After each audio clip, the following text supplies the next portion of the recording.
मेरा नाम नकुल है। मैं 52 साल का हूँ। मेरी बीवी नहीं है।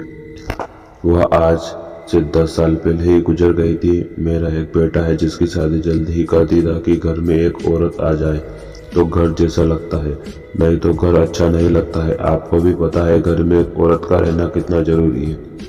इस वजह से मैंने अपने बेटे दिव्यांश की शादी प्रिया नामक लड़की से करा दी। प्रिया को मैंने पसंद इसलिए किया था क्योंकि वो बहुत ही खूबसूरत और अच्छे खानदान की लड़की है।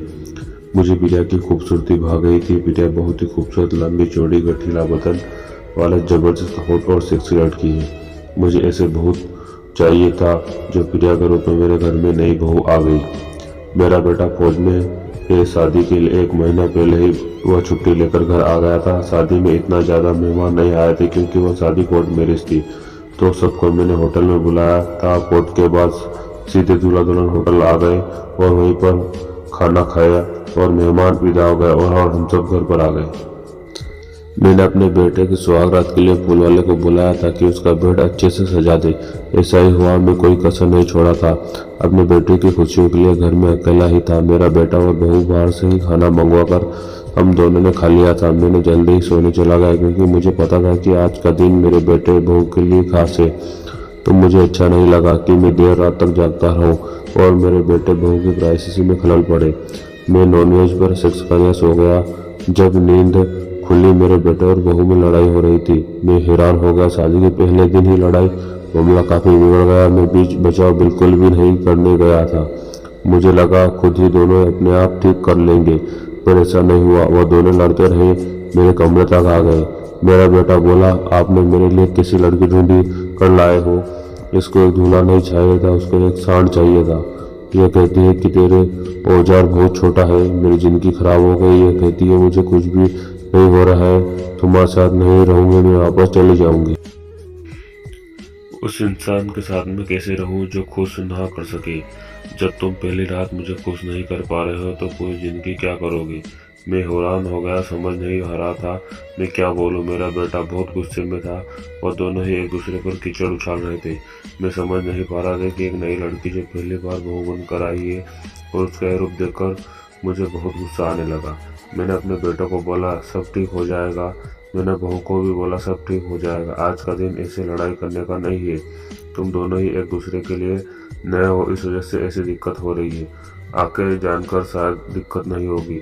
मेरे बहू दिक्कत कैसे नहीं होगी, इसके तो खड़ा ही नहीं होता है। मैंने उसका बेटे को पूछा, क्या बात है बेटा? उसने बोला, पापा मैं मानता हूँ कि मुझे दिक्कत है, फौज में चोट लग गई था, इस वजह से अभी दिक्कत हो रही है। डॉक्टर बोला कि कुछ दिनों में ठीक हो जाएगा। इतना सुनते ही मेरी बहू उससे और ज्यादा गुस्सा आग उगल हो गई। बोली, जब तेरे में दम ही नहीं था तो मेरे से शादी क्यों की तुमने? इतना सुनते ही मेरा बेटा तुरंत ही घर छोड़कर चला गया। मुझे लगा कि मेरा एक ही बेटा था और वो भी मुझे छोड़कर चला गया। मैंने गुस्से में आकर जहाँ दरवाजा बंद किया, वापस जाकर देखा तो वो उसे बेड पर बैठी हुई थी। मैं गुस्से में लाल हो गया था। मैं उसको जाकर गालियां देते हुए बोला, क्यों तेरे जूत में ज्यादा गर्मी है? वो बोली, अगर है तो क्या करोगे, तुम बुझाओगे? इतना सुनते ही मैंने कहा दिया, हाँ मैं बुझा दूंगा। आज देखता हूँ तेरे में कितनी गर्मी है और कितना सहती है। और मैंने तुरंत ही उसको पकड़ा और उठाकर पटक दिया। बैठकर उसकी साड़ी को ऊपर करके उसकी पैंटी खींचकर बाहर निकाल दिया। उसका ब्लाउज कहाँ खोलकर तुरंत ही मैंने 2 मिनट में बाहर कर दिया।